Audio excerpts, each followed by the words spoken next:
It's August 26th and a good Thursday morning to you. Welcome to Real Talk. This episode is presented by our title sponsors, the team at Bitcoin. Well, Bitcoin is, it's on the move.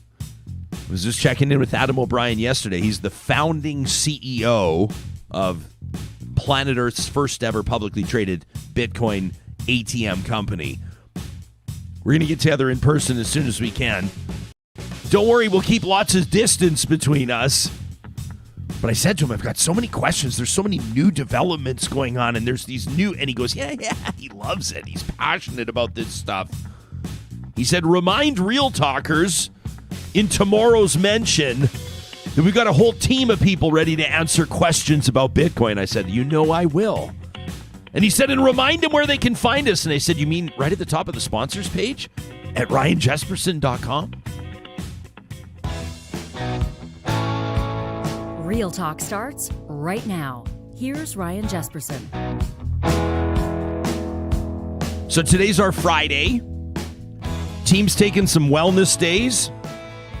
We're going to be gone tomorrow. We're going to be gone next week, and then we're back pedal to the metal all the way through till the federal election.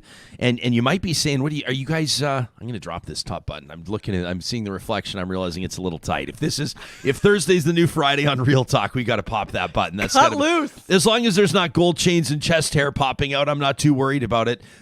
Samuel Brooks rolling in today, looking sharp as always. A beautiful shirt and blazer combo. And people are going to say, what? Just because this Thursday's a Friday for you guys, you're going to start the show 5 minutes late? What about 3 minutes late? What about all the people showing up live? But I wanted, this is a stick tap for you, for a little hockey reference. This is a stick tap for Brooksy, because we had a bit of a technical issue just a couple of moments before the show, and you deftly navigated it, earning yourself a shout out. And the biggest issue is the lovely camera 4 was not online, and I had to, I was pulling wires out of the wall trying to get this thing going. It was fascinating to watch. To go so here. People that listen to the podcast aren't sure about camera 4, but we'll just let. So camera 4 is our big wide studio shot. We love it.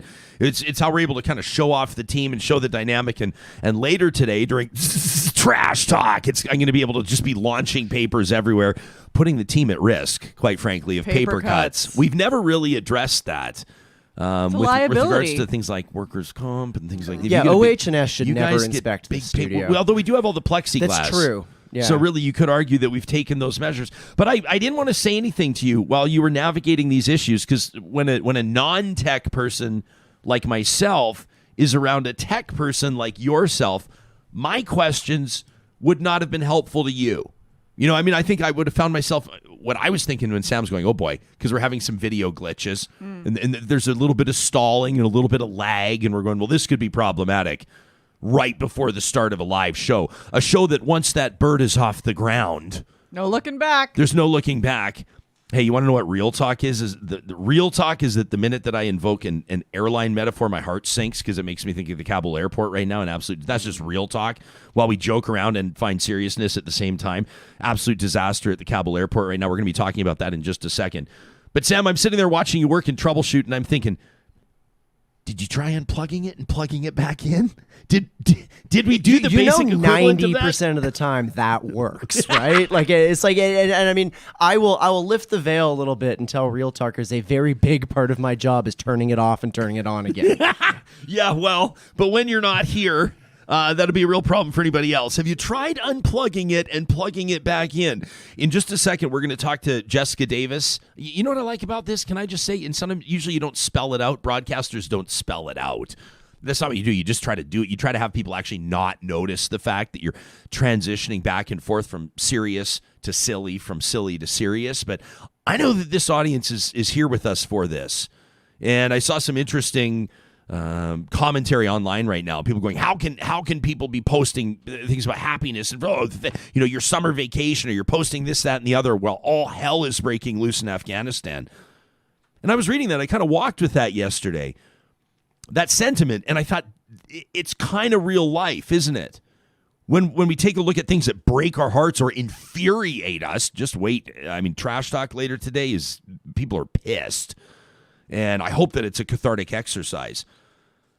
Whether it's learning about children that are being recovered from unmarked graves outside residential schools, or whether it's the IPCC climate report, or whether these other things that we talk about on the show that absolutely break people's heart, that push people to a point of just being absolutely maddened. What do we do I always feel like I'm a pastor when I say when we gather in community, but that's seriously what people do. We download the podcast every day, or we show up for the live show. How do we find ways to navigate our way through while still maintaining some sense of, right? Some ability to process everything and to find perspective, and I hope even in some circumstances to find gratitude, to find an appreciation for maybe our own personal circumstance, appreciation for what people around the world are doing in advocacy. We're seeing notes. I mean, Canada's final evacuation flight has departed Kabul. That's it. There's no more. But people around the world are saying some of the men and women in service over there, Canadian soldiers, American soldiers, and others have been remarkable on a personal level in dealing with people. I mean, this sewage canal that it seems like the entire world knows about right now, Canadian soldiers reaching in and lifting out people out of the sewage canal to try to get them on these flights that are departing.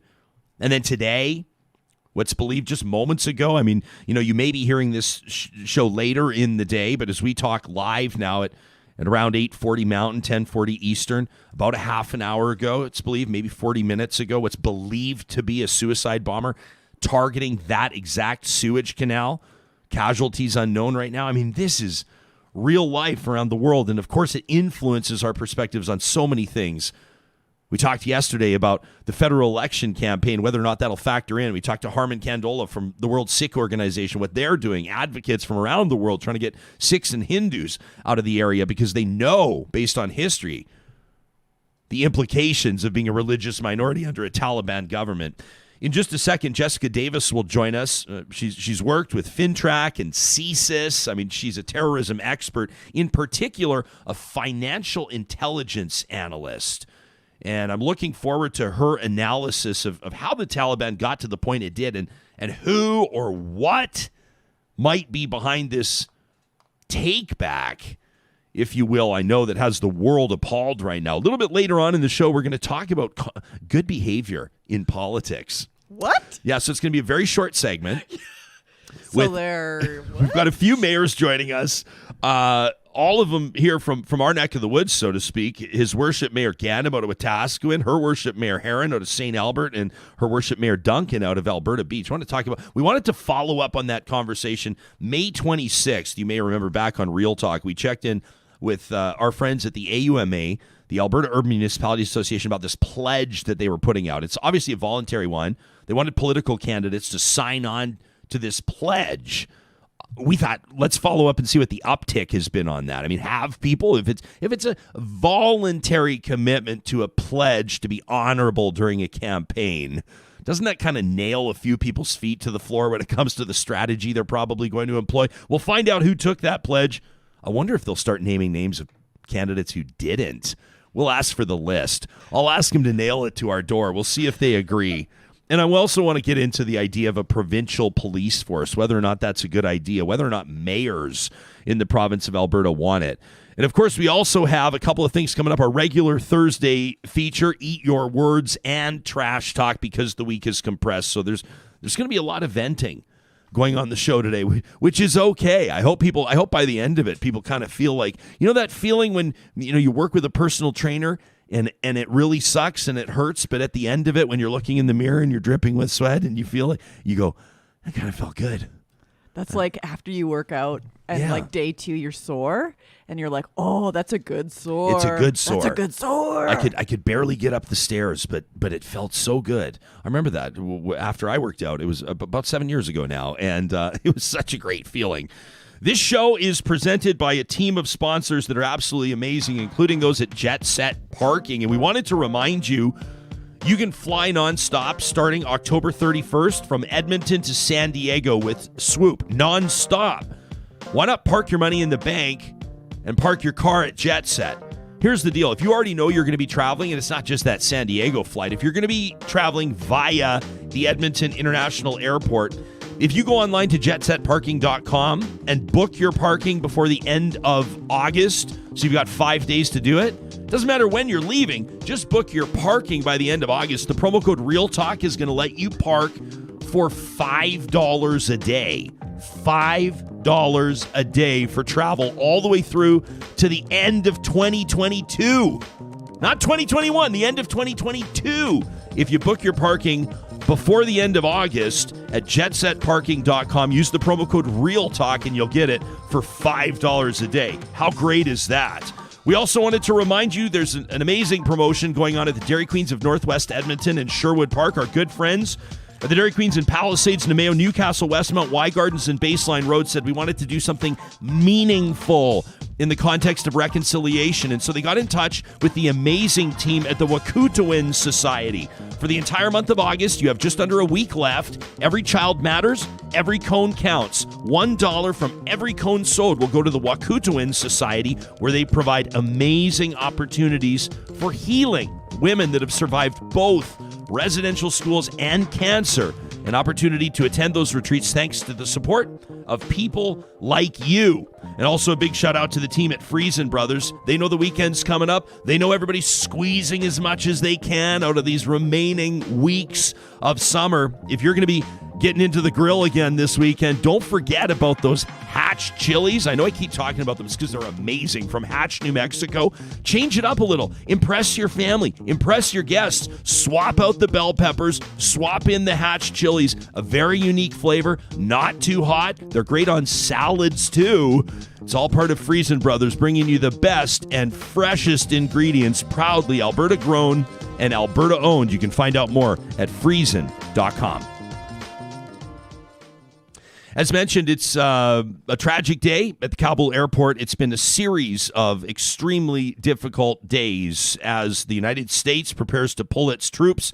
At the end of August, there are implications, of course, for militaries represented there, including Canada's. Canadian soldiers have been working to evacuate Afghani citizens. The Taliban putting a stop to that at a roadside checkpoint today near a sewage canal. It's believed a suicide bomber detonating explosives, casualties unknown, part of an ongoing saga with really a bleak future. If we're going to speak plainly, Jessica Davis is keeping an eye on this as an internationally recognized expert on terrorism indicators, women in terrorism, illicit financing, and intelligence analysis. She's president and principal consultant at Insight Threat Intelligence.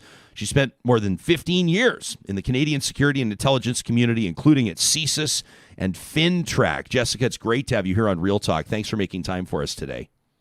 So nice to speak to you today, Ryan. It's hard when you cover a reality like this in Afghanistan. Every day the story develops into more heartbreaking directions, and we know, obviously, no end in sight, to put it lightly. How does somebody like you, with nearly 2 decades of experience in this field, process what you're seeing right now in Kabul and across that country? You know, a lot of it is, for me and for a lot of people who do this kind of work, about compartmentalization. So, you know, at the end of the day, just closing the computer and trying to do different things. But when we're looking at the situation in Afghanistan, it's particularly difficult because a lot of us in the security and intelligence community globally have put a lot of time and effort into the situation in Afghanistan. We've lost friends and family members overseas. So it is a bit of a difficult challenge. When we're talking about watching the Taliban take control of Afghanistan, it's hard not to feel a sense of despair based on 20 years of presence in Afghanistan and sort of wondering what was it for? Can I ask you exactly that? Can we treat it like that's not a rhetorical question? Because I've seen so many people, including Canadians who served over there, saying, "What was it all for?" And you understand their lamentation, but I've never heard anybody give a good answer. So, yeah, I don't think that I have got the good answer for you today either. Certainly in the short term, it was to prevent al-Qaeda from being able to launch additional attacks against the United States and its allies. And I think to a certain extent that succeeded. 20 years of counterterrorism in the region really diminished al-Qaeda's ability to conduct those terrorist attacks. The one thing that I'll say, though, is that the Taliban today is not the same as the Taliban from 2001. They've learned lessons, hopefully, about what the cost is for sponsoring terrorist organizations and allowing them to run free in terms of their territory. So there is some hope that the Taliban will sort of clamp down on terrorist activity in Afghanistan and not allow al-Qaeda to redevelop into the internationally capable organization that it was before 9/11. We heard there was an interesting comment yesterday from Harman Kandola. He joined us. He's a vice president with the World Sikh Organization of Canada, and he said something interesting. He said the Taliban insists that it's different than it was 20 years ago. He said, however, the religious ideology or the extremist ideology, let me say there, does not permit flexibility. So there's no way the Taliban is different. What do you think? I think that every terrorist organization is a learning organization. They adapt to the counterterrorism pressures that they're under. What lessons the Taliban will have taken from 20 years of counterterrorism is an entirely different question. So I think that a lot of the fundamental pieces of the Taliban are still the same. The way that they intend to govern, I don't see a huge difference there. But how they end up doing that and how they interact with the international community is still a bit of an open question. And while I'm skeptical, I'm also a little bit hopeful. Jessica, Helma, I mean, you're a financial intelligence analyst. I'm really looking forward to getting into this with you because it's an angle that not a lot of people, including myself, have awareness around, and I think it's not really robustly expressed. But let me ask sort of a wide angle question first, including war expenditures. I mean, I've seen numbers ranging from depending on where you're talking about in the Middle East, American war efforts, between $2 and $5 trillion. Obviously, other governments have spent gobs of money having troops over there as well. We'll talk about the financing behind the Taliban, but how much of this is about money? How much does money drive terrorism and counterterrorism efforts around the world? Money is everything when it comes to terrorism. You can't conduct a large-scale, complex attack with lots of casualties without a lot of money. You can do small lone actor-style attacks with smaller amounts of money, but they don't generate the same headlines. So terrorist organizations are really looking for those big 9/11-style attacks whenever they can. Money also sustains terrorist organizations. So if a group like Al-Qaeda or the Islamic State doesn't have money, they're going to have a really hard time paying salaries of fighters. They're going to have a hard time eating, getting weapons and equipment. So it's really the lifeblood of every organization. And it's unfortunate that it's gotten such sort of short shrift in terms of media attention and even academic and practitioner analyses, because without money, you have very little in terms of a terrorism problem. So where do you think the media should be focusing right now? I mean, where does the conversation need to be at? Well, I think the conversation on counter-terrorist financing in general in Afghanistan is about looking just beyond the revenues. So before the Taliban takeover of Afghanistan, we saw that the Taliban was a well-funded organization for what they were doing. So they were a terrorist organization conducting sort of limited operations. Now with the takeover of Afghanistan, they've now transitioned from a terrorist group to a state entity. With that comes a lot more expenses. And the Afghan economy is in a bit of a state right now. Some could even say an economic crisis, with banks being closed, lack of access to international financial systems, lack of access to the dollar. So the Taliban's going to have some real economic challenges coming up. And this is sort of where we need to be focusing some of our attention. What are the levers that we can pull as an international community to try to bring the Taliban into the fold to a certain extent in the international community, because they have de facto control of a country at this point. So you're talking about when you say bringing the Taliban there, you're talking about sort of finding some semblance of stability. Is that what we're talking about? I know that there will be great sensitivity. We'll be talking a little bit later in the show about Canadian Minister Maryam Monsef's comments yesterday about speaking to our brothers, the Taliban, and you look at the response from millions of Canadians. It's a pretty easy way to gauge the temperature of how people, I think, around the world expect their governments to respond to what we're seeing in Afghanistan. What does diplomacy look like? How would you lay it out? Yeah, and the financial levers that I'm talking about here are really ways to try to limit the Taliban's ability to inflict grave human rights, to their ability to provide safe haven to terrorist organizations. So sanctions are an important piece of this puzzle. So in Canada, there are listed terrorist entities, so you can't provide any kind of support to the organization.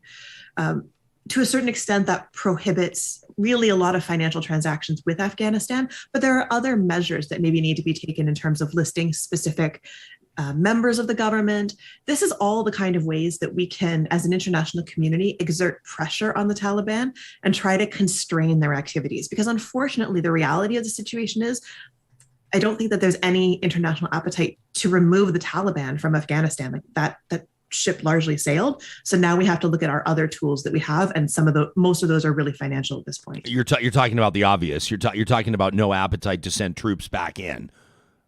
Exactly. Yeah, no kidding. So to pull these levers, I mean, you've seen this from the inside. What does that look like? First of all, you got to know if you're going to turn the taps off, where are the tap handles, right? So I hear a lot of people talking about China. I hear a lot of people invoking other nations. What do we know, or how do governments gather data, security agents? How does the intel gathering work? Yeah, that's a huge question. So the levers themselves are all kinds of things. So we can't control the Taliban's ability to tax internally. They now have that ability that's going to be a significant source of revenue for them. So taxation and extortion activities. What we have a bit more ability to influence is their connection to the international financial system. So that can include sanctioning the country as a whole in terms of prohibiting international banking relationships. But the problem is that there are a number of regional actors who have a vested interest in ongoing relationships with Afghanistan, regardless of who's in power. So one of the ones that comes to mind is, of course, Iran. They're actively selling oil and petroleum products to Afghanistan. That trade relationship is ongoing. So our ability to sort of influence that, given that Iran is largely sanctioned anyways, is fairly limited. Then we have the issue of China and Russia to a certain extent. Both of these countries have different interests in Afghanistan. They have a fairly strong counterterrorism posture in terms of not wanting terrorist organizations to establish a foothold in Afghanistan. But especially in the case of China, China has a lot of vested interest in Pakistan. So they're really working with the Pakistani government to try to stabilize the situation in Afghanistan. That may mean allowing some financial transactions with the country. So there's a lot of complexity here, and not all that many levers that we can really pull in a meaningful way. How much can governments actually do at this point? I mean, you've seen it from the inside with regards to conversations going on in the PMO and the Oval Office and around the world. I mean, what are they probably talking about right now with regards to realistic, doable options at this point? Yeah, I mean, that's gonna depend entirely on what country we're talking about. For a country like Canada, we're really thinking about ways that we can limit exposure and make sure that the Canadian financial system isn't used in any way to further terrorist activity or Taliban activity. So that's really making sure that our sanctions and listing regime is covering all of those bases. There may be a little bit of room in Canada to apply additional sanctions, depending on the nuances there.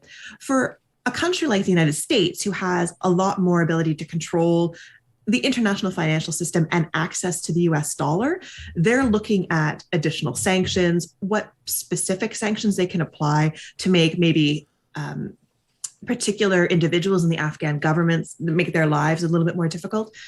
Internationally, though, again, we come up against the Russia-China issue. A lot of response in a similar situation would be enhanced sanctions from the Security Council. That, I would argue, is probably unlikely to happen in this instance, just because Russia and China have a veto seat and could spoil any of those efforts. So, it's a difficult situation, and a lot of it's about minimizing exposure at this point. Can you imagine sitting around that table? Can you imagine sitting at those conversations and the different interests that are represented by these different nations? I recognize this is a real sort of a bleacher seat type comment, but it's not lost on me that the magnitude of policy discussions, including these sanctions you're discussing. If you're just tuning in, Jessica Davis is our guest. She's a financial intelligence analyst with Insight Threat Intelligence. Jessica, you got a new book coming out, I understand, next month, or maybe in a couple weeks, right? Illicit Money, Financing Terrorism in the 21st Century. I know a lot of people will be interested to get into the pages of that. We had a conversation with Heather McPherson the other day. She's running to defend her seat. She's the only new Democrat member of Parliament in the entire province of Alberta. And I asked her about the NDP's platform. They say basically, I mean, I won't quote it directly because I don't have it in front of me, but they say that they're going to address far-right extremism in Canada. I mean, essentially what they want to do is collapse the groups. Now, I don't know if that's possible, but you're talking about what the Canadian government or what Canadian intelligence agencies or the RCMP can do here in Canada. One group that I think of, this made news obviously over the past year, was when the Proud Boys, a far-right group, was deemed to be or was added to Canada's terror watch list. They're officially defined as a terrorism group. You think it's doable, what the NDP's talking about? I mean, meaningfully addressing far-right extremism in Canada? What would that look like from the angle of our discussion here? Yeah, so more effort to combat far-right or extreme-right terrorism in Canada or violent extremism in Canada can include additional listings of terrorist entities. This is a really interesting piece of the puzzle in Canada because what we've seen, the terrorist listing process has largely been used against groups that operate outside of Canada. And so the listing of the Proud Boys, and to a lesser extent some of the other ones, have some of the most financial impacts that we would have seen from any terrorist listing, because there were the largest number of individuals publicly identified with the Proud Boys in Canada compared to the publicly identified members of Al-Qaeda or the Islamic State. So the impact of listing when we're talking about domestic groups can be greater. I would say, though, that a lot of these groups aren't using large-scale fundraising mechanisms. A lot of their activities are self-funded and like crowdfunding or soliciting donations from identity-based support networks. So our tools in the counter-terrorist financing space are a little bit more limited, but there's also the ability to exploit domestic financial intelligence that is unparalleled when we talk about international groups. Jessica Davis is a financial intelligence analyst, formerly with FinTrack, CSIS. She's president and principal consultant at Insight Threat Intelligence. Her new book coming out soon, Illicit Money, Financing Terrorism in the 21st Century. Jessica, really appreciate you making time for us today. Thanks for this.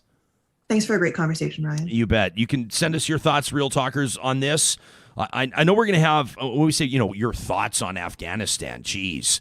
Your thoughts on China and Russia, your thoughts on international sanctions, your thoughts on the Security Council, your thoughts on what Canada should do in a scenario like this. It's a massive question that we ask you, and sometimes we keep our questions really broad on purpose. We want to reiterate that whatever angle you approach from, we're interested in it. You'll notice that we've talked about Afghanistan a few days in a row here from all different angles. We've talked about, we talked to a person, a firsthand perspective. A woman who grew up there as a young girl, was denied access to education, had to risk her life to carry books around. We talked to an advocate, a lawyer yesterday, worried about the fate of religious minorities. Today, the financial angle on this is what we want you to expect with a show like this. Not just the same old mail 'em in interviews, not just the same talking heads. And we look to you oftentimes for insight. You can be in touch with us to talk at ryanjesperson.com anytime.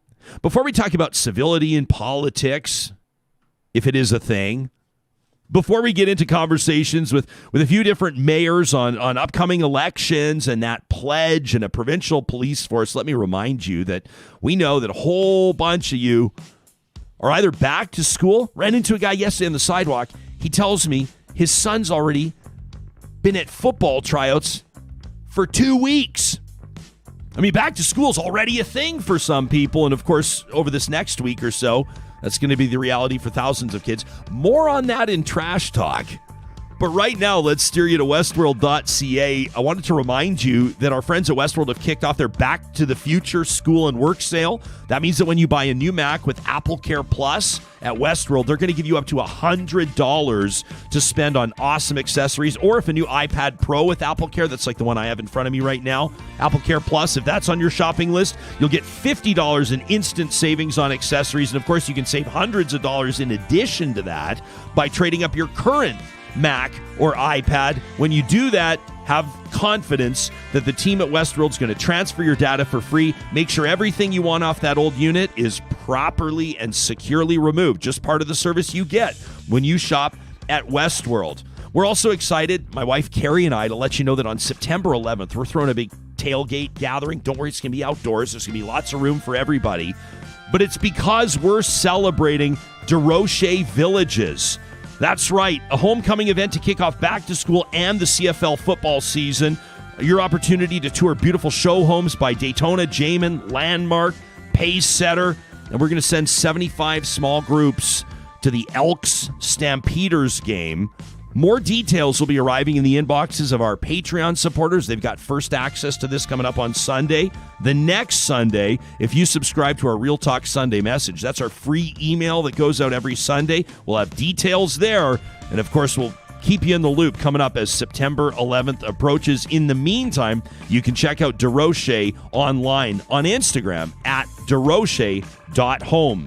If you don't have plans, it kicks off tonight. You want to get outside and enjoy some music? You want to see the Edmonton Symphony Orchestra back together in its entirety for the first time in a long time? Why not check out windspearcenter.com? That's where you can get your tickets to the ESO Symphony Under the Sky. It's taking place in William Horlack Park from August 26th, that's tonight, through till September 5th. An amazing opportunity to expose new fans of symphony. I'm thinking of all the little ones might love the Hollywood hits, or what about those that love the classic gems, including Tchaikovsky's 1812 Overture? There's nothing like it. Tickets start at $20 at windspearcenter.com. Kids under 17 accompanied by an adult get to attend for free. How cool is that? If you sit on that beautiful grassy hill at Horlack Park, if you live near us, you know what I'm talking about.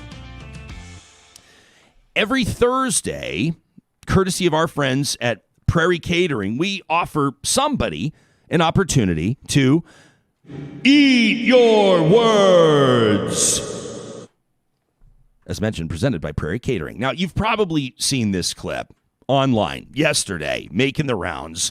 Canada's Minister for Women and Gender Equality and Rural Economic Development, Maryam Monsef. She was on Real Talk just a short time ago, calling the Taliban our brothers during a press conference on Canadian evacuation efforts in Afghanistan. As part of the contingent, the reason why she was talking, a group of cabinet ministers are shaping the government's participation in that international air bridge out of Kabul. Anyway, here's what she said. I want to take this opportunity to speak to our brothers, the Taliban. We call on you to ensure the safe and secure passage of any individual in Afghanistan out of the country. So, people's heads exploded. People started lighting their hair on fire. People didn't like it at all. Now, there is relevant and appropriate background here, right? Minister Monsef herself is a refugee. Her family fled violence in Afghanistan. Born to Afghan parents, Monsef has said she identifies as Afghan Canadian, always believed that she was born there, as a matter of fact, and until she realized her mom had revealed that she had been born in Iran, in a refugee camp near the border there. Well, later in the day, the minister issued a statement noting that Muslims refer to each other as brothers and sisters. She said, so, rest assured, I continue to believe deeply that the Taliban is a terrorist organization. She went on the record and said that. Not everybody was convinced, including Fatima Syed. You've heard Fatima on Real Talk before. She's vice president of the Canadian Association of Journalists. She said, there's not a lot of Muslim political journalists in Canada, so I have to regrettably say something about Maryam Monsef. She said, it's a fact. Brothers is a term of respect. It is false that Muslims call the Taliban brothers. My opinion, this was dumb. My solution, Move on. There's lives on the line. What about this from Masih Alinejad, an Iranian journalist, said, quoting a woman in Afghanistan, says she's got a message for Minister Monsef. Your brothers rape and kill us here, and that's why we're still stuck at home. Don't refer to them as our brothers. Zara Sultani is a political commentator, says, as a Canadian who moved to this country as an Afghan refugee, I want to be clear, there is no cultural context in which calling the Taliban brothers is acceptable. Words carry meaning, and meanings imply moral positions. Here's my take on it. So it goes without saying that ethnic and religious communities are not monoliths, right? There's nuance in how people speak, including the words they use. And it's probably ridiculous to suggest that there was something nefarious, a dog whistle, if you will, woven into the minister's comment yesterday. But words matter big time, especially in supercharged situations like what we're seeing in Afghanistan right now. And while life is rarely black and white, we live in the gray areas, don't we? In this circumstance, the vast majority of Canadians would expect a less endearing English term to be directed toward a brutal group of terrorists responsible for countless deaths, past, present, and tragically future. Got to say it, Minister. It's time to eat your words. Presented by Prairie Catering. Prairie Catering offers corporate catering for office meetings, in person, virtual. They can deliver. They invite you to host your business meetings. Consider them conferences at the Art Gallery of Alberta. From executive boardrooms to their state-of-the-art theater, they can host up to 300 people. You can get 20% off. That's a big chunk. 20% off any rental space at the Art Gallery of Alberta for your next function when you mention Eat Your Words on Real Talk. Valid for 2021 rental dates. Thanks to our friends at Prairie Catering. An election's approaching. Have you heard? Have you heard? A federal election coming up on September 20th, and then October 18th, municipal elections across the province of Alberta. We've been partnering up with the Alberta Urban Municipalities Association, the AUMA, to offer you insight from community leaders, from the desks of the mayors, the movers and the shakers who are making decisions, who understand the needs and the temperatures, if you will, politically and otherwise, in their own communities. It's part of a series we've been proud to present, and today we're grateful that the mayor out of Alberta Beach, Her Worship Angela Duncan, the mayor out of the city of St. Albert, Her Worship Cathy Heron, and the mayor out of Wetaskiwin, His Worship Tyler Gandam, have agreed to join us. To the three of you, welcome to Real Talk, and thanks for being here. Mayor Heron, why don't we start with you? We want to talk about conduct, good behavior, civility in politics. I know the three of you are going to insist that it does and can exist, but how much of a challenge has it been to get people to sign on to this pledge that we first talked about on this show back in May, this election pledge? What's the uptake been? I was watching the previous speaker and then your Eat Your Own Words, and I kept thinking to myself, God, I hope he never features me on that segment, because that's exactly what we're talking about in the pledge, is trying to conduct ourselves. And I'm sure the minister had no ill intent in her statement, but being in front of the media and being in front of residents can get emotional, and you might often. So the pledge is about keeping ourselves at a very high level of ethical and moral standards, because in today's world, politicians are quite often not looked upon in favorable light. And especially with the world of social media, it's easy to criticize, but it's up to the elected officials to rise above that. So the pledge is about signing on to a commitment to not show partisanship and to just talk respectfully and be very transparent in everything we do. Yeah, but easier said than done, right, Mayor Duncan? Way easier said than done. Absolutely. I just have to correct you. I am the deputy mayor. Pardon me. Yeah, not the mayor. I don't know. Take the promotion. I would take a promotion.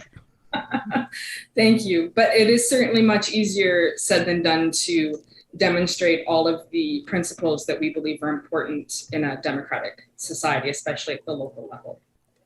Mayor Gandam, I mean, this is something you and I have spoken several times over the past number of months about the campaigns that we're going to see. And of course, they're looking different in every community. Obviously, every campaign employs a different strategy. How would you characterize what you've seen from political candidates over the past number of weeks as elections approach? Would you describe them as civil? Have you noticed any encouraging signs?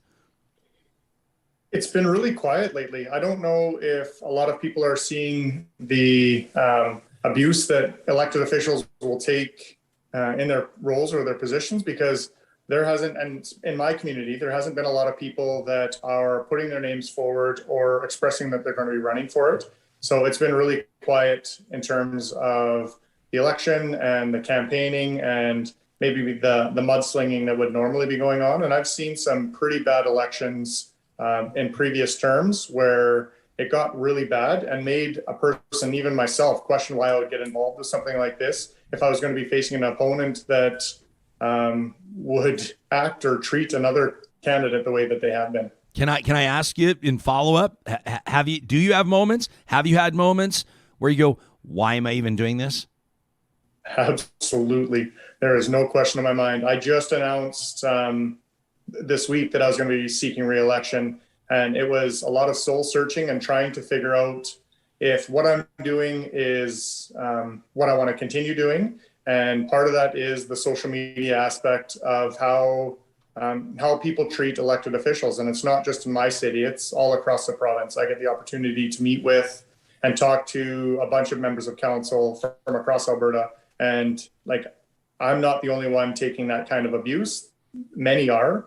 And it's not fair. So if that's what's going to get transitioned into an election, I think that it's going to hold people back, and it's going to hold good people back from getting involved, and that's unfortunate. We've got a whole bunch of people that are tuning in live right now. I want to invite Real Talkers that are participating live in this right now to submit your questions to us. We're keeping an eye. Producer Sarah Hoyles is on our official hashtag RealTalkRJ, as well as in our live chat on YouTube. It's a great way to ask a question of the mayors. I agree with Tyler. I agree with Mayor Gandam and Mayor Heron. I'm not sure if you've noticed the same thing. I recognize that there's a federal election happening before the municipal election, and I understand that people have been buying billboards 6 or 8 months ago, and I recognize that we're going to see a big uptick in advertising, and campaigns will go sort of shifted into overdrive probably a couple or maybe a few weeks from now. But have you been a little bit surprised? As soon as Mayor said that, I went, I know exactly what he means. Cathy, do you feel the same way? It's been kind of eerily quiet so far. What's it been like in your neck of the woods? St. Albert's got not very many people running for council. And I was thinking about it this morning. I write in a journal every morning and trying to put my thoughts out. And I feel like for 18 months, the elected officials have been living in a bubble. And that bubble is, only thing penetrating it is social media and emails. And it's so easy when you're sitting on your phone or at a keyboard to say vile and misinformed things. And then last night, I had the pleasure of actually meeting in person, which is so amazing, with all the not-for-profits in my community. And then I felt the joy coming back. These are the people that are working for the food bank and victim services. So I think the bubble has kind of tainted some and put a bad taste in the elected officials' mouth. And we just really need to break free and realize that negativity is a small piece. But the most residents in Alberta are super giving and compassionate and neighborly and community minded, and that's the important thing, and that's why we do the job. Angela, did you think twice before getting involved? Listen. Let me just say this: we call the show Real Talk, which is a promise we make every single day. So let me make a real comment here. This should be an optimistic, positive conversation where we talk about the pledge and civility and decency. But the real talk for me in this one is, and I've got thick skin, trust me, and I'll take barbs and shots and from all angles sometimes. And someone will say, you should run for office, and I'm like, hell no. Hell no. There's no way. But if we don't have great candidates, like when Mayor Heron says we don't have a lot of people running in St. Albert, my heart kind of sinks a little bit because I want people to run. And then I go, well, what sort of mixed message am I sending to my fellow Canadians or to my fellow Albertans in this circumstance? What prompted you? Obviously, you knew that you were getting into an arena here. You knew you were lacing them up. You didn't know what sort of public criticism you might face. What convinced you to cross that bridge and say, I'm going to do it? When I first decided to run, it was really important to me that I was a positive influence in my community. So I didn't like the direction that my community was going at the time. And I've always firmly believed that if you don't like something and you're going to complain about it, you have an obligation to do something about it. So that's what prompted me to run, is that I wanted to see change, and I thought that I could do it, and I thought I could do it well. So have you, would you describe it to this point as a success? Have you reiterated your faith in it? I mean, have you said, I thought I could do it and I did it? Or are you sitting here going, honest answer, this is a little bit more difficult than even I forecasted it might be? I've had moments of both. I was initially elected in 2013, so it took me a while to get my feet underneath me, and I had no interest in politics at the time. And now I'm sitting as the interim president of the Alberta Urban Municipalities Association. So I would say not only did I think I could do it, but I certainly am doing it and hopefully will continue to do it. If you'd like, I've bumped you up from deputy mayor to mayor. If you'd like me to make you president of the AUMA right now, we could probably do that. Does anybody, let me put you all in a really tough spot, because so we've had him on the show before. Now I suppose former president of the AUMA, Barry Morishita, is the mayor of Brooks, right? Has thrown his hat in the ring for the leadership of the Alberta Party.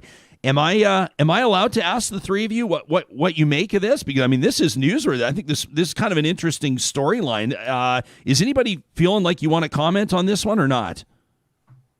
I can. Absolutely, I will. Barry was a fantastic, and I can't say that with more emphasis, president of the AUMA. He actually did 4 years instead of the typical 2. He believes in Alberta like I've never seen anyone else believe in Alberta. He has visited every municipality that is a member of AUMA. He's traveled this province. And so I think this is an exciting step. It's exciting for Alberta. I think a 3-party system in Alberta will provide options for residents. Because I know there's many that are feeling homeless, partyless, I guess is the better word right now. And we'll see what Barry can do to maybe find a place for some people to land. Yeah, because he's like, you talk to him. I've had an opportunity, to have a couple beers with him a couple of times, and I agree with your assessment of how he feels about his community. Especially even, I like it. Like, he throws punches out of Brooks too, right? I like it. I like the way he rolls. I'm going to be curious to see what that does to the dynamic with regards to the sort of political parties in Alberta. There's still a couple of years before anybody's going to the polls. He's got his work cut out for him, but at the same time, I look at the vote totals from 2019. Alberta Party had like 170,000 votes, right? The NDs had like 600 and some thousand. It's not a joke. And I'm going to be really curious to see. We'll obviously bring Barry on the show and talk to him about this. But yeah, I know that it's changed up the dynamic at the AUMA as well. Of course, as Deputy Mayor Duncan has stepped into that role. Mayor Gandam, it's said a lot, I know, when the AUMA's members back at the spring Leaders Caucus meeting, over 90% of them, 91% expressed support for taking this pledge, the AUMA pledge. But here's the interesting thing, or one of the many interesting things, is the AUMA decided not to track it. So there's not an online tracker. You can't go on the website and say, hey, hang on, like which candidate for mayor or which candidate for council took the pledge. Do you think it would be more effective if you did? You think voters might be able to say, I want to know who's actually going to put their money where their mouth is and actually sign on to be decent? I'm not sure. I think it could go either way. Part of the reason that we aren't tracking it is that we don't want to make it look like we're supporting a member who has taken the pledge. And then again, everything that a candidate or a member of council right now does is on their own, and they need to make sure that they're representing themselves and they're representing their community the way that their community wants them to be represented. And it might take a little bit of time for the general public to understand what that pledge means or what their candidate is going to do for them in that sense. But I think for each member of council to stand up and say that this is going to be something that I stand for, what I'm going to do for our community, and ensure that the civility in politics is something that they're going to carry forward. And if this is the first term or first election that we go through something like this, and they have that ability and it changes the tone a little bit moving forward, that might be the reason that more good candidates run in the next election. Yeah, now we should point out that there's also municipal government's codes of conduct. So it's not as though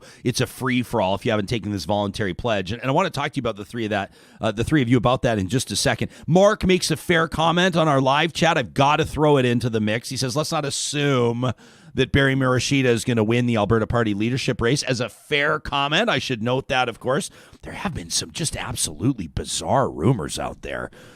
People talking about Brian Jean coming in to try to win the Alberta Party leadership race. I'm going, oh boy, this is going to be a brouhaha. I'll tell you what it's great for. It's great for talk shows, and I'm very excited about that. Let's talk about this municipal code of conduct. There have been some pretty high-profile dust-ups, one of them in Edmonton with Councillor Mike Nicol, of course, who's running for mayor right now. We've seen it in Red Deer as well with a candidate down in Red Deer, and I know that people, I think for the most part, had no idea until maybe Buck Buchanan or Mike Nicol or others were facing sanctions that this code of conduct even existed. Mayor Heron, what's it all about? Can you sort of lay it out for us with regards to how it establishes, we want to call them rules of engagement for elected officials? And then we'll talk about the future of this, because my understanding is it could be collapsed. Sure, I can give you a bit of history. In 2015, the NDP government changed the Municipal Government Act and required every municipality to have a code of conduct, which I think was a fantastic addition to our governance structure. And every community could develop their own. So, right after the 17 elections and even preceding that, councils would sit down and really honestly discuss what their values are and their principles and how they want to govern their municipality. And then they signed a code of conduct. I think it's a fantastic thing to have. Whether it's voluntary or involuntary, it should be required, in my opinion. I would point out that it could be improved. And the examples that you've just given with Mike Nicol and et cetera show where it doesn't work so well. But as with anything that's new in legislation, it can be improved. So, I could go into what the changes I'd like to see, but I don't know if that's really the key thing. I want to point out, though, that Minister McIver is now our Municipal Affairs Minister. He has actually told AUMA that for now they're going to keep them as a mandatory piece of legislation. That's a good thing, right? Yes, it is. Yeah. Would you describe him as effective? Like Mayor Gandam, I mean, obviously no one's, I think, going to ever describe, except maybe the author of legislation, it as perfect. I mean, is it working? Can the average citizen have confidence that elected officials could be or will be held to account if they stray outside reasonable expectations? I think that there is that ability to hold a member of council accountable. In terms of the effectiveness of a code of conduct, I don't think that there's enough teeth to it, and I don't think that there's the ability for a council to hold a member of council accountable again because of that. Taking away boards and committees, which might potentially affect their pay, but not necessarily, depending on how it's structured, might not be enough of a reason for a member of council to conduct themselves under that code of conduct. What do the teeth look like? I mean, what would you like to see? You can be, what do we call it? It's not impeached. What do you call it? Just booted?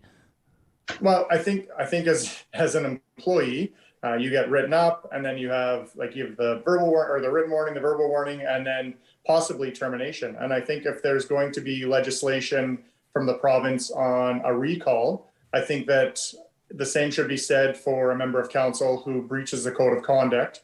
Confidentiality is huge with councils, and the amount of information that you get prior to, if there's a land deal or with personnel or dealing with things at a municipal level, if they're not keeping that code of conduct or not keeping that confidentiality, that could ultimately affect how a municipality operates, and it could affect what goes on in that city or town for a long time. So not having that ability to hold somebody accountable, aside from taking away boards or committees and making them formally apologize or censoring them, I don't think that is a deterrent for somebody who isn't going to maintain that code of conduct.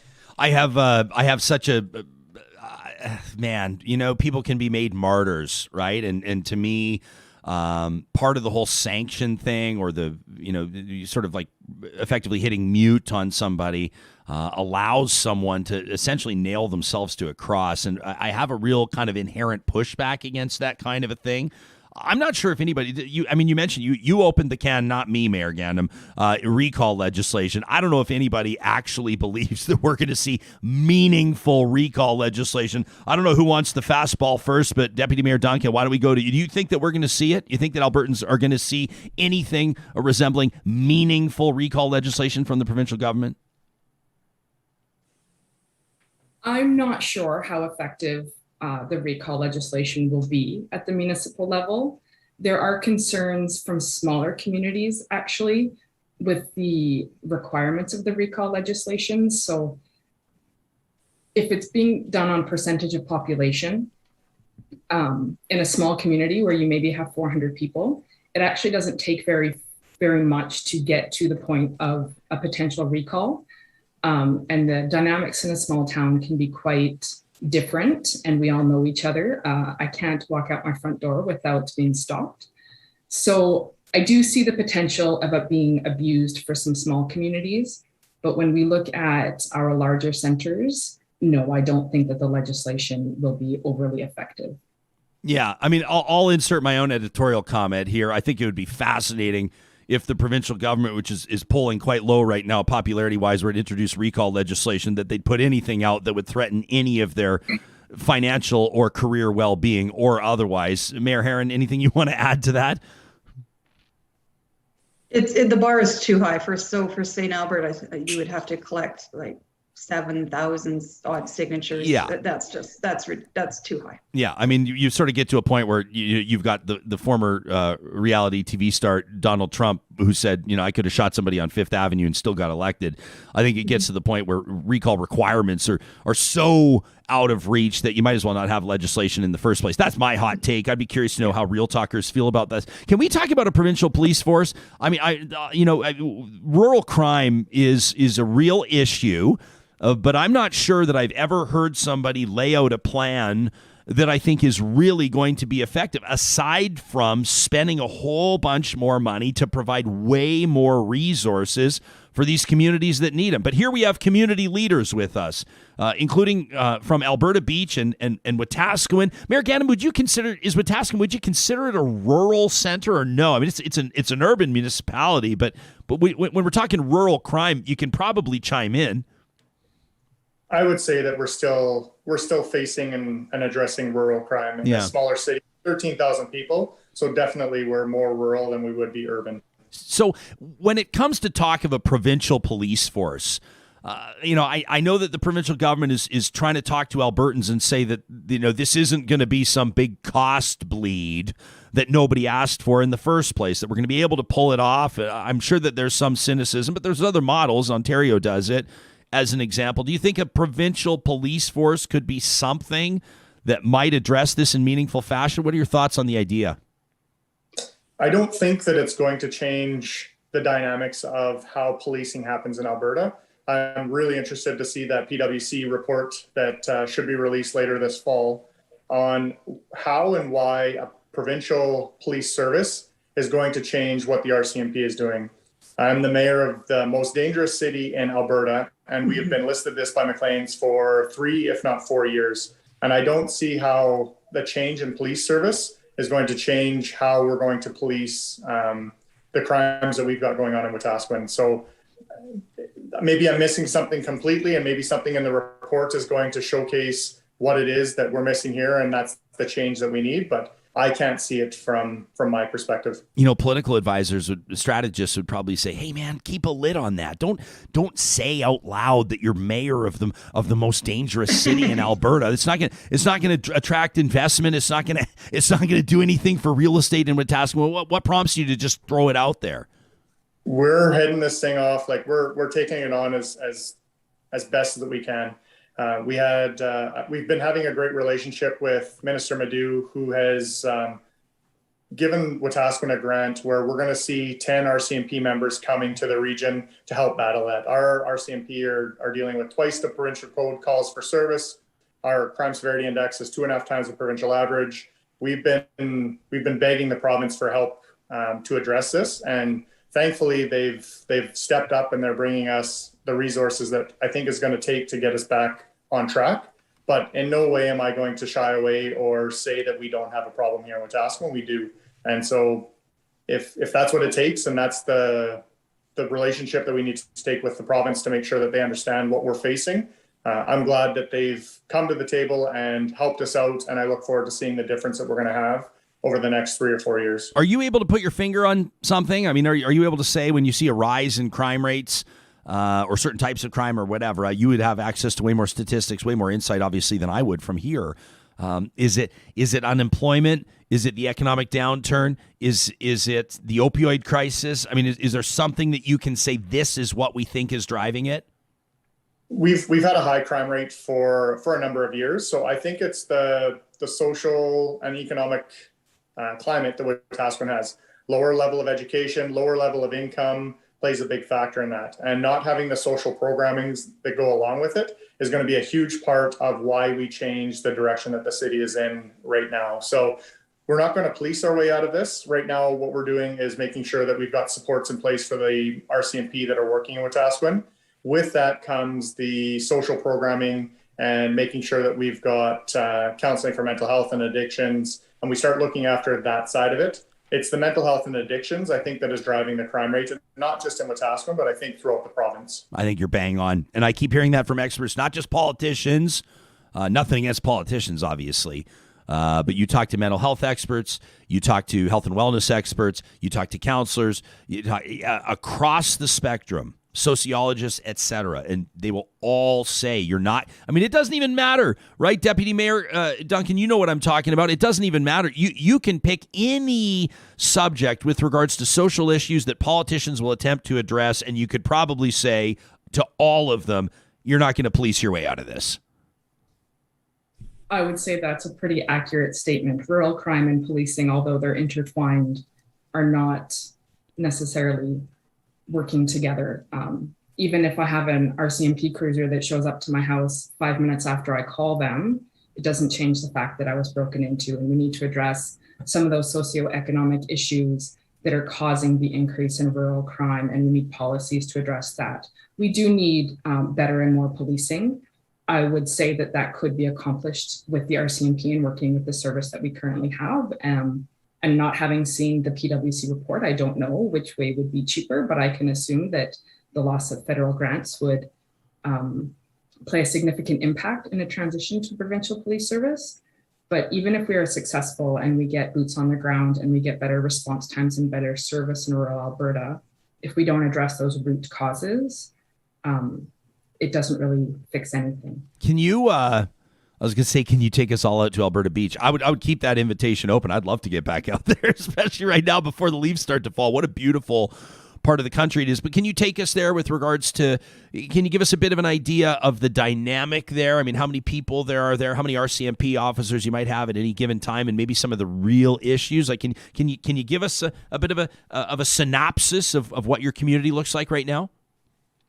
Yeah, definitely. So our permanent population is 1,000 people, but in the summertime, we balloon on some weekends up to 5,000 people. So we have a different dynamic in Alberta Beach than in some other rural communities.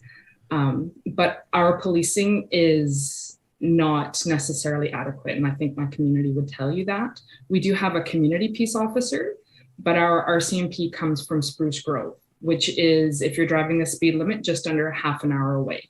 So if you have an issue and you need a police officer, if they come lights and sirens, we're looking at 20 minutes for a real emergency response. And that's, in rural Alberta, not adequate.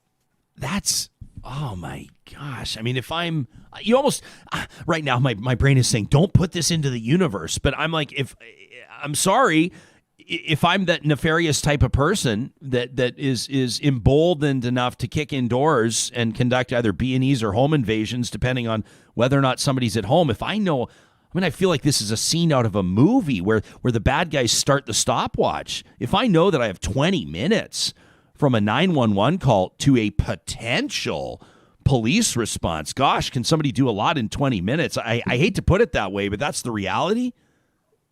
That's the reality. And that's in Alberta Beach, which is still fairly close to Edmonton. We're still in a fairly populated area. If we go even more rural into perhaps some more of the remote northern parts of the province, you actually don't have a 24-hour manned police service throughout all of Alberta right now. There are parts of the province that your police service is strictly on call, so you're waking a member up if you have something happen in the middle of the night. Jeez. So what do people do? You're going to email me later, Angela, and you're going to say no thanks for any of those questions. But what do people do? Because I'll tell you what I would do. I'd have 3 boxers. I might have a couple Rottweilers. I'd have bear spray at every door, and I'd have a shotgun stored appropriately and safely, just in case anybody ever got past the dogs. I mean, like, is that? And people might call me paranoid, but I'm also not a fool. I mean, how do people live out there? I mean, I'm not trying to be the media guy that's telling everybody to live in fear. This isn't Fox News. I'm not trying to get everybody all nervous, but how do you wrap your mind around that type of a reality? Well, first, it certainly is not a fearful place to live in rural Alberta. Crime is still relatively low, and a lot of it's property crime, not person crime. And I understand that people's property is important, but just for the clarification, it is mostly property. And there are people that certainly do what you're referring to, Brian, with the dogs and the guns and all of that.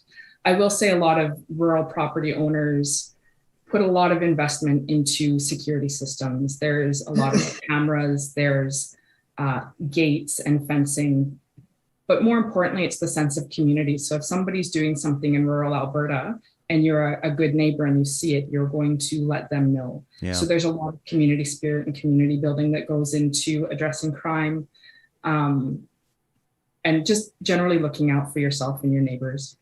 Mayor Heron, you're in an interesting scenario where, I mean, St. Albert, a legitimate city, obviously, with all the amenities and all the services and an urban center, and basically it's just a road separating Edmonton and St. Albert, quite frankly. Yet St. Albert does not have a St. Albert police service. You are policed by the RCMP, right? So the implications of a provincial police force, the idea of a provincial police force, I would imagine would have some pretty serious implications that I would imagine you've been considering. Do you keep a pros and cons list? I try, but the pros of RCMP heavily outweigh the cons. So we have, we've looked. Red Deer did a really interesting study a few years ago on transitioning away from RCMP, and the price was cost prohibitive. And St. Albert's, it's interesting, you have Tyler and I on the same call. St. Albert's probably one of the safest cities in all of Alberta. At one point, we were ranked the 5th in Canada. Right. So we've got 70,000 people, a detachment of 65 members. We have a great relationship with them. I get my priorities well observed. So there's no problem needing to be solved in St. Albert. So that's always the question I ask when the province is going down these roads. What is the problem you're trying to solve? I get the rural crime, and that's why the Rural Municipality Association and some of our villages and towns need to be front and center in the conversation. For me, it would be the loss of over $1 million a year in a federal grant. So St. Albert gets 10% of our RCMP costs covered by the federal government. Some of the smallers, I think, Tyler, you might be 70% or something. There's money from the federal government that is going to be lost. And that is why we want to see the PricewaterhouseCoopers report, because Minister Badou is saying it will not cost municipalities any more money. And we can't figure out a single scenario how that looks. So that's an issue for us, and we've been very hesitant at AUMA to take a position until we see the report. Which I can understand. I mean, and that's the responsible thing to do. As a talk show host, I can take a position, but why don't you continue? And the other really important thing was the fact that Premier Kenney, when the Fair Deal report came out, and he said anything that really wasn't on their original platform would be put to Albertans in a referendum. So he's decided not to put provincial policing on this fall's agenda on our municipal ballot. And I would call for him to honor his word that if he's going to go to a provincial police force, he needs to put that to Albertans. We have seen at AUMA dozens of letters from municipalities and mayors sign on to send to Minister Madhu saying we are in support of keeping the RCMP. So I'm not seeing a high amount of Albertans wanting to move away from the RCMP. And even in the Fair Deal report, there was a list of recommendations, and provincial police force was very low on that list. So I will continue to say this. I've said this many times. I call on Jason Kenney to put this to a referendum if he really wants to move forward and to release the report. Well, and I mean, we're already, as taxpayers spending a whole bunch on a referendum. So I don't know why you couldn't throw that on the ballot coming up on October 18th, right? There's already a referendum, and it's important enough that we've got to ask people about equalization and daylight saving time. So I don't know why we couldn't put a provincial police force on there. I don't remember this party running on a promise to bring in a provincial police force or to move around provincial pensions or anything like that.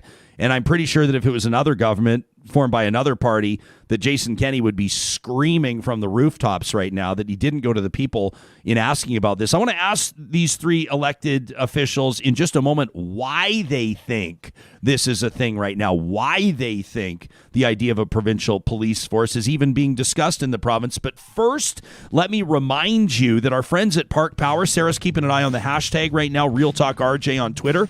It's a great way to comment on what you're hearing from these two mayors, deputy mayor as well. Park Power not only powering our hashtag, but of course, thousands and thousands of households across the province. At parkpower.ca, you can understand more about their electricity, natural gas, and internet services. You can compare rates right there, and it's really easy to break up with your current electricity, natural gas, or internet provider. If Park Power is going to give you a better deal, they do all the dirty work for you. You don't even have to leave a note. You just walk away. You ghost your former power provider. That's right. You just ghost them. And if you use the promo code 2021-RealTalk, Park Power is going to give you $70 off your first bill. How cool is that? Also wanted to remind you that we know it's back to school. We've been talking about that. And of course, many parents, I saw one mom post a photo, her 4 kids wearing their backpacks, frowns on their faces, and she's on her pool floaty. I wouldn't blame that mama for having a glass of white wine. She's earned it. But some people are going to be heading back to school from the comfort of their own home this fall, online and on demand. It means they're going to learn whenever it fits their schedule via Athabasca University. They are Canada's online university. You can learn more about the admissions process, their programs and courses, and how AU works. They've established a reputation nationwide for being innovative leaders in online on-demand learning. You can check them out today at athabascau.ca. So this provincial police force has Real Talkers buzzing. And of course, in our live chat right now, many of you chiming in. We're hearing from many of you that tune in to our show live from rural areas. And I appreciate that because it gives that perspective, right? It gives that perspective of what this means in your community. And some of you are talking about response times, right? You know, Mark, for example, says, let's keep the RCMP, but let's make sure that they actually do what they're paid to do. Mark would like to see the RCMP investigate white-collar crime, more white-collar crime. Maybe that means more officers, Mark. That probably means bigger expenditures. What about Daniel, who's chiming in, telling stories of former ranchers that are banding together? I don't want to say vigilante style. Why don't we say community watch style to prevent theft on their properties? Others of you saying, one of you shared the fact that your dad was an RCMP officer back in a rural community in the 1960s. Bruce says it was Tisdale, Saskatchewan. My dad used to sleep right by the phone. Hard to believe things haven't changed in the 60 years since then. So there's the matter of policing, and then there's the matter of who administers it, or what the badge or the patch on their shoulder looks like. Is it the OPP, the Ontario Provincial Police? Is it the RCMP, like it is in the communities where we're talking to today? You know, Deputy Mayor Duncan out of Alberta Beach, Mayor Heron out of St. Albert, Mayor Gandam out of Wetaskiwin. Why don't we go to you first, Tyler? Why do you think this is even a thing? I mean, if you had to speculate, what would be your guess? I honestly don't know. There has been no indication that changing a police force is going to change the level of service. I don't know why this is a thing. It makes zero sense, and I'm not sure why the money and the resources are being put into it to even investigate whether or not we should be changing to a provincial police service as opposed to the RCMP. And if there were concerns with what the RCMP are doing, or they're not getting that level of service, especially in rural Alberta, then make those changes or address that before you start throwing out the old service and bringing something new in. Mayor Heron, what are your spidey senses telling you? My spidey senses are this is about trying to distance Alberta from Ottawa. The entire Fair Deal panel was about trying to establish our independence from the federal government. And that has been a theme throughout the UCP's governing time. And it probably started because of real crime. And I welcome the conversation, and I welcome looking for solutions, but I do not believe this is the solution. In my personal belief, and we've already said it, you need to invest in homelessness, you need to invest in mental health, and definitely in addictions. Those things that investment, and that is a provincial responsibility, much of it downloaded onto municipalities right now, and we're struggling with that. I can't tell you how. We have 100 and some homeless people right here in St. Albert, but I don't get a single dollar from the province to operate any kind of shelter or home. And so they end up in Edmonton. And, if it's my youth, they end up in a lifestyle they're not used to, and that leads to the crime. So if you can do that preventative type investment, then we wouldn't need to be spending money on more policing. That's just my opinion. But I do believe this is about distancing ourselves from Ottawa. Yeah, and it's way sexier if you're the premier. It's way sexier as opposed to a photo op in front of a homeless shelter, right? Or a photo op in front of a supervised consumption site. To have a photo op surrounded by a bunch of new officers and a bunch of new uniforms with a bunch of new cop cars with the Alberta flag on them, that's way sexier. And I wonder how much of this is about optics, and I wonder about how much of it is banging the drum. The rural crime thing, to me, again, Mayor, you were careful to say it, Mayor Heron. I'll say the same thing if it's not implied and obvious. This is just my opinion. But to me, the idea of rural crime, and Deputy Mayor, I want to ask you about this right now. That's not the prompter. I mean, that's just the opening in the door. It's what you can use or what you can cite or what you can reference to pursue this. It's not necessarily implying that it's going to do anything meaningful about the problem. Like, can you make any sense of why the province might be talking about this? Well, I agree with your statement, Ryan, that changing a police service isn't going to inherently fix the rural crime problem. And I think Cathy has a really good point that this is about separating ourselves from Ottawa. But I also think it's about showing rural Alberta that they have our back, that they're supporting us, and that they're addressing an issue that rural Albertans has identified as very, very important to them, and that is rural crime. But like we've already mentioned, we need to address the root causes of crime. But in rural Alberta, many of us would also say that we need to address the revolving door of criminals, which putting more boots on the ground, in quotation marks, I don't necessarily like that phrase, doesn't address the issues that you can arrest somebody and they're back out on the street the same night or the next day. And so we also need to look at what happens after we, found the person who committed the crime and put them behind bars, I suppose. And where do we go from there? How do we prevent them from being a repeat offender? I wanted to ask the three of you of this in closing before we let you get back to your day jobs, actually looking after your communities. But we sure appreciate your availability and your insight here. How much, and let me ask you, as you have, to commit to a real answer here, and Deputy Mayor, I'm going to come right back to you first. The federal election campaign's underway, and there's really big picture platform stuff being announced, which is obvious. It's obvious why the strategy makes sense. But do you feel that the candidates in your riding from every party are adequately addressing and representing the concerns of your specific communities? Are you encouraged or disheartened by what you see with regards to local campaigning? How much of it is based on local issues? Are we in reference to the federal election? Yeah. Well, In my 12 years of living in rural Alberta, I've never had a federal candidate knock on my door. Wow. We've always gone conservative. It's never been a close vote. So I'm not sure where my candidate would stand on anything, because there's not a lot that comes out.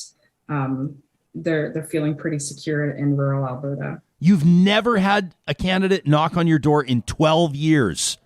Not federally. I've had provincial. Oh yeah, no, for sure provincial and for sure municipal.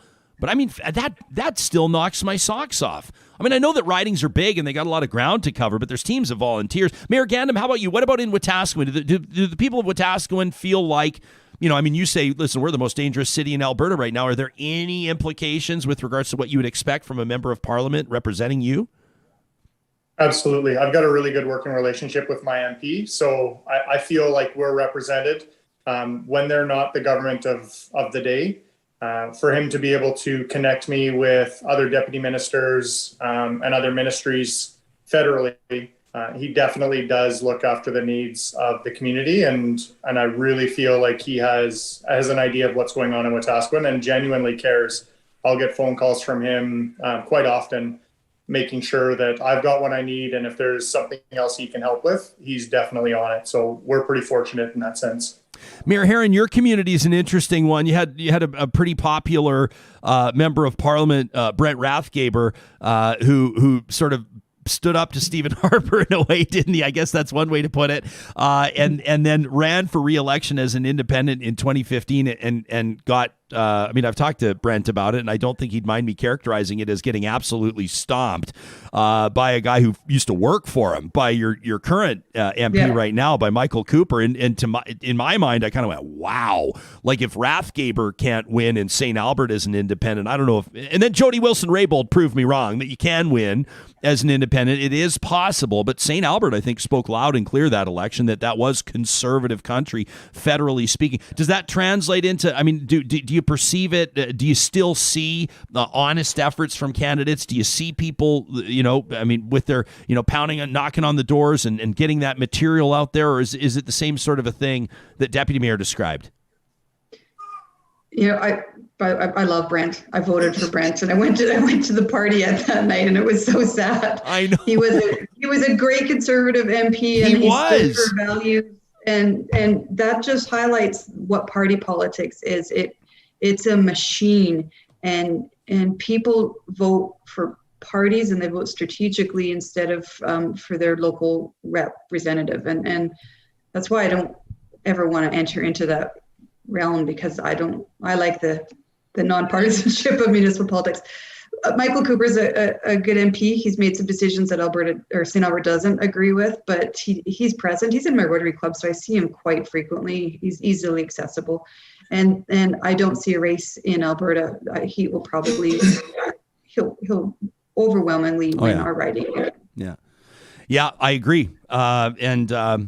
Yeah, well, whatever. I'll say it after you're gone, so I don't have to make you uncomfortable in the chair on whether or not I think he's a good MP, but that doesn't matter to anybody here. That's not what you're here to talk about. It's not why you signed up to come on Real Talk, so I'll save you from that discomfort. Hey, listen, the three of you, it's been great to have you here. I appreciate your perspectives. I know we threw a lot at you. I appreciate you taking all the questions. Want to wish you well in your future endeavors, and of course, we'll look forward to speaking with you again on the show. That's the Deputy Mayor out of Alberta Beach, Angela Duncan, who's the interim president of the AUMA, the mayor of St. Albert, Cathy Heron, and the mayor of Wetaskiwin, Tyler Gandam, all have been great friends of Real Talk.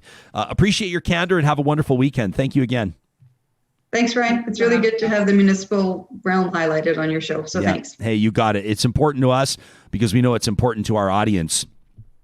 That Brent Rathgaber thing, that was wild. Brent Rathgaber was very popular in St. Albert. And he pushed back. I mean, you push back against Stephen Harper, right? That's what's going to happen. Keep in mind, that's also the election, though, that Stephen Harper lost, right? That's the election that Justin Trudeau won. So that was kind of an interesting one. And I know that there's no love lost between myself and Michael Cooper. I don't think Michael Cooper's a good MP, and quite frankly, I don't think Michael Cooper's a good person. And I think that the city of St. Albert has shown some leadership in things like off the top of my head. I didn't expect to have this conversation, so I don't have a long bullet form list of notes in front of me on what I can reference. But, conversion therapy might be one example where I might point to the wishes of the people of St. Albert municipally. An example of like pulling business licenses and invoking municipal bylaws and policy and pulling those levers, to use a phrase that we heard earlier in the show, pulling levers to address something in a community like conversion therapy, and then to see how the member of parliament votes in a context like that. And that's just one example off the top of my head, but I digress. St. Albert would love to hear from you. Talk at ryanjesperson.com to give you a sense of how St. Albert's voted, though. I mean, it's been an absolute landslide. So in 2015, Cooper runs for the Conservatives. This is after Rathgeber had won before, right? He was the incumbent, but keep in mind, he was sitting as an independent. He was running as an independent. So Cooper takes 27,000 votes, 26,783 for 45%. Beatrice Getuba, the Liberal candidate, finishes second with half of Cooper's votes, with 22% of the vote. And then Brent Rathgeber gets smacked by the people of St. Albert, who he had represented, in my mind, admirably, with 11,600 votes for just under 20%, for just over 19% of that vote. So taken down. In 2019, St. Albert again goes back to Michael Cooper with 39,500 votes. He basically takes everything that Rathgeber got the election before for 61% of the vote. Greg Springate ran for the Liberals, taking 12,000 votes for just under 20%. So St. Albert is a very safe riding for the Conservatives. And you could probably you could tell stories from across the prairies of safe ridings in so many ways as you can look across Canada and talk about safe ridings in other jurisdictions for other political parties, where it's somewhat remarkable. If the Conservatives take seats in Vancouver, or if the New Democrats are able to steal seats in certain ridings in Toronto, and then of course the Maritimes are always at play. Right? Who's running in the Maritimes? You're nodding. I mean, is this one you keep paying attention? This was. I don't mean to get us too into the weeds, but the Conservative leadership race, when people were talking, Sam, about Peter MacKay's candidacy, a lot of people said, hey, listen, this is a real inroad into Atlantic Canada.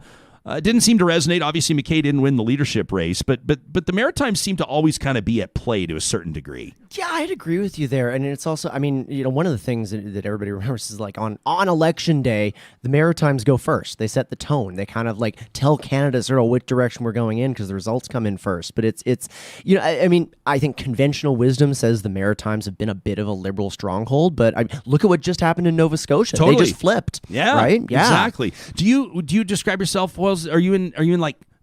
And this could go either way, municipally, provincially, and federally. Are you in like a safe riding, or do you see races in your riding? And for federal, I think it'll be really interesting. There's a variety. Do you have a Conservative or Liberal MP, or you might have a? I have Conservative. You have a Conservative MP. Yeah, but we'll see. Municipally, the incumbent is Andrew Knack, but he'll win. Yeah, I know that a lot of people say that incumbents always win. I'm just looking at kind of what's happening in the riding. There's someone else coming up. Who's the other person? Oh, the name. Oh, okay, I'm putting you on the spot. That's not fair. You've got a million things on your brain. That wasn't fair to me. Can I predict? I would bet my house that Andrew Knack will win again. Like it'll be an absolute landslide. I don't mean this to say this in a way that would dishearten anyone's efforts, because it's kind of funny.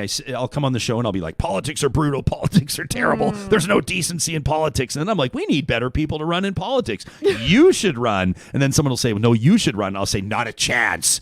And I recognize, and I'm not trying to send mixed messages, even though I am sending mixed messages. I think that's the definition. I am sending mixed messages. What I'm saying is perhaps I'm not as strong and courageous as I might portray myself to be. That's the truth. I don't want to put my family through it. I don't want to put myself through it. There's no way. Then people talk about, these politicians making these big salaries. Here's an unpopular opinion. Politicians don't make enough. Considering the bullshit they deal with, considering the pulls on their time, politicians can't just book off. I mean, unless you're the premier or the health minister in Alberta, you can't just book off for 2 weeks in the middle of crisis. Most of them can't. you have obligations everywhere, and it's a really, really tough job. But I think that the incumbent, Andrew Knack, is going to sweep. Keep in mind, a lot of people thought Andrew Knack should run for mayor. So when I think people were surprised that he did not. I think he didn't because he knew he would lose. He's like, if you're Andrew Knack, you're sitting there going, who's going to run? And keep in mind, and I'll recognize we're talking really local here right now, with apologies to the rest of our audience across Canada, but just this is where we live in the city of Edmonton right now. You've got a former federal minister who's a former Edmonton City Councillor, Amarjeet Sohi, who's running and who's probably going to win. You have several candidates who are running strong campaigns. Michael Oshry, Kim Krischel, Cheryl Watson. You've got Mike Nickel, who is a very polarizing candidate.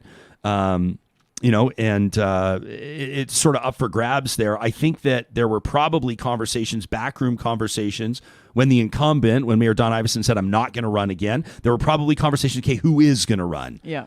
And I think that there were probably some reality checks for some people that said, if this person runs, I'm not running. And if this person's not running, I will run.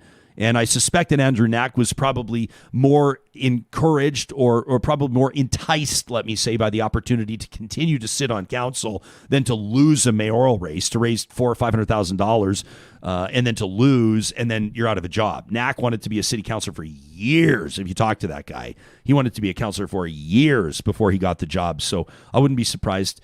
And I'm not surprised that he ran to seek re-election there. Our federal riding's interesting because it swaps back and forth. Conservative, liberal, literally back, forth. So I think that's great for democracy. Absolutely. I think it's good. And so I'm waiting. I'm still waiting for the candidates. We've had our new Democrat candidate knock on our door. She said, can I count on your support? I said, you can count on my encouragement. She said, can I put a sign on your lawn? I said, I can't do that. Yeah. And she laughed, and I said, but hey, I'm proud of you for getting involved in politics, and I'm still waiting for the others to show up. And I look forward to seeing him. The former member of Parliament, Randy Boissonneau, is running again. And we're in the same riding. So the current, all three of us are in the same riding. Sam, you and I are in the same riding. Yeah. I didn't realize that. Gosh, we need to hire somebody from the suburbs. All these urban snobs running this program. We need to have somebody from the suburbs that can come in here and tell us what it's like. That's why we book guests. That is why we book guests. I appreciate the reminder. Hey, speaking of St. Albert, I'm going to be heading out there tomorrow. I'm excited because I'm going to be picking up this new ride. I'm going to get behind the wheel of one of these big Dodge Rams because our family is heading out on vacation. I said to Brad, he's the GM at St. Albert Dodge, I said, buddy, I need more room. I need more space. And the smile hits his face, and he's like, that's what we're in the business of doing, buddy, is meeting people's needs. I said, well, what do you have right now? What do you have available? He goes, well, let me check our inventory. He goes, and I'll check the inventory at Sherwood Dodge as well, because that's what they do. The same ownership group means double the choice for you. And at a time right now where the truth is selection's pretty low, when it comes to trucks, you know this if you've been truck shopping, St. Albert and Sherwood Dodge is your best bet to find what you need. Plus, of course, the entire Jeep lineup with great specials right now. They need to clear room, so they're blowing out brand new 2020 Jeep Grand Cherokees. Get in touch with them online via the sponsors tab at ryanjesperson.com. The team at Eden Landscaping is hard at work wrapping up their summer projects. There's a great opportunity right now for you to get first in line to work with Eden through the fall and the winter, designing your dream space so you can break ground next spring. Whether it's a gazebo or a new patio or decorative stonework, maybe a water feature or an outdoor kitchen, planter boxes, I could go on because I've spent a lot of time on their website, landscapeedmonton.ca. I've seen what they do. You can too. Again, link to them. If you go to the sponsors tab on our website, they're all right there. A shout out to Eden Landscaping this morning. The team at Kubi Energy, they present positive reflections. There's one coming up we've received. I haven't shared it with the two of you because I'm so excited to see your faces when we read it. We'll be reading it a week. So not this coming Monday, but the next Tuesday after Labor Day when we're back. Bit of a break here for the team. The next Tuesday after Labor Day, Positive Reflections by Kubi Energy. They're proudly headquartered in Edmonton and Kamloops. You know the drill. They're helping people achieve their sustainable energy goals, and they're doing it in a way that saves you money because their team has figured out the most efficient way, including some of these subsidies, some of the incentives, stuff that's tough to keep an eye on yourself. That's their business at kubienergy.ca. Team at Grand Dog Essentials reached out to me yesterday and they said, Jespo, there's a new blog post up. I said, I'll tell everybody about it at granddog.ca. Look at this boxer puppy. Is there a dog that's any better looking than a boxer? Sarah, Sam, no? We all agree? Perfect. Boxers, the best looking dogs out there. If you go to granddog.ca, you can see Diesel's journey to raw dog food, how raw food helped Diesel find digestive health. If you use the promo code RealTalk at granddog.ca, they'll take 10% off your first order. They deliver to your door in Calgary, in Edmonton, and across central Alberta. Hey, before we get to, the weekly tradition that is expressing ourselves via Trash Talk, I also want to remind you about our question of the week. We're going to keep this open over the weekend and into next week because we really, really want to know how you're feeling about this upcoming federal election. It's going to help us shape some of our editorial content. It's going to provide some insight into where this audience is at, both the decideds and the undecideds. So it's simple. Please consider this my call to action at ryanjesperson.com. Right at the top of the page, you click on Question of the Week, and there you'll see it presented by our official research and strategy partners at Y Stations. We want your predictions for the outcome, your reaction to the writ drop. In other words, was there justification to call this thing in the first place? And of course, your voting intention. That's right. We're asking rude questions about who you're going to vote for and why.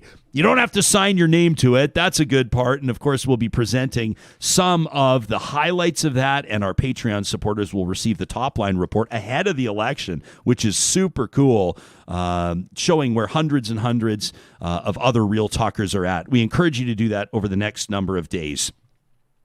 Now, at the end of every broadcast week, our friends at Local Waste, you can check out what they do at localwaste.ca, operating across the prairies, handling big and small businesses' waste and recycling management requirements, building relationships, demonstrating integrity every step of the way. Well, they wanted an opportunity for Real Talkers to be able to blow off a little steam, to head out into the end of your week, to head into the weekend with that feeling, the feeling that comes with saying what you've always wanted to say. So we open up our email inbox. You respond in a big way, and that means that we present a little something called Trash Talk. All right, this is the public service announcement from Lindsay. To all you fellas using online dating apps, keep your shirts on. Shirtless shots are not necessary. Fight ain't appealing. It ain't sexy. It makes me swipe left. That's like the worst, swiping left, she says. And don't take pictures in bed. This is gross. I don't want to see your dirty sheets and your bathroom. Your bathroom? When you take a photo in the bathroom mirror, you're implying you don't have friends or family who have taken photos of you, and that is sad. Do not, I repeat, do not use images where you've scribbled out people you're in the photo with. That is so tacky. And please consider limiting your big fishing catch and your quadding. That's lame. Lindsay, that's where we disagree. She says, know that your images say a lot about you. It shows your lack of good judgment, your lack of taste, and your lack of laundry. I promise I will not be swiping right. That from Lindsay. What about this one from Dawn, who says, let me get this straight. We buy bags to turn around and recycle them. I'm talking about these blue bags that are used for recycling. Like they're garbage bags except for cardboard and plastic wrappers. It just feels like adding insult to injury. We're told to sort and separate our recyclables. Oh yeah, don't worry, they'll get new life after you stuff them into this blue sack. And don't worry about climate change. You're doing your part by putting your soup can and your newspaper into the blue plastic bag. Right. This is kind of hitting me personally. I feel like Dawn is screaming at me personally. I'm yelling the words to myself. Dawn says plastic bags don't biodegrade ever. They degrade into smaller and smaller and smaller and smaller pieces of plastic, into microplastics that show up in our land and water. My recycling is going straight into the garbage bin. That from Dawn.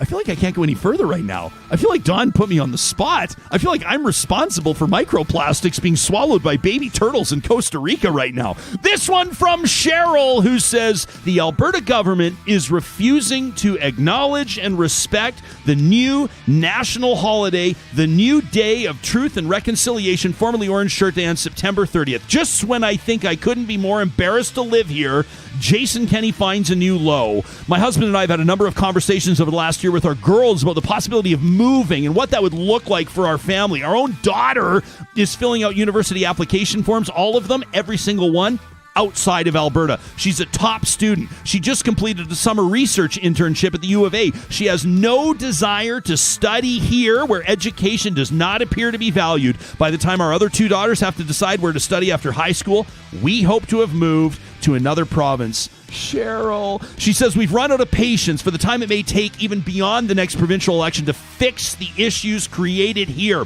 We can move on, and that's what we intend to do. Cheryl says, thank you, Alberta, for 20 years. Sorry we have to break up. Cheryl, please don't go. We need the good ones to stay. Jess says, I'm so angry. I'm tearing my hair out trying to figure out why we're okay with sending kids to school with no COVID safety measures. Ooh, this provincial government wouldn't stand for their leaders hiding as cases skyrocket. No other Canadians, says Jess, would be cool with their province driving away doctors and nurses during a pandemic, or if their chief medical officer of health saying we need to start living with COVID a few months before kids can be vaccinated. Says Jess, in all caps, why are we okay with this? Convince me we're not exceptional in terrible ways, because I'm not hearing or seeing that Alberta actually gives a shit, and I have no idea why. That from Jess. How about this from Tyler, the tired nurse, who says we protected the most vulnerable for 18 months, the immunocompromised, the elderly, those at risk. Now who cares about 650,000 kids? The Premier's dereliction of duties have placed my 9-year-old's health and well-being at risk. Shame on the school divisions without mask mandates. Political asshattery abounds. That from Tyler, the tired nurse. His email was kind of on the, and then I saw asshattery, and I said, you know, that's a great word, Tyler, the tired nurse. And this from Jeremy.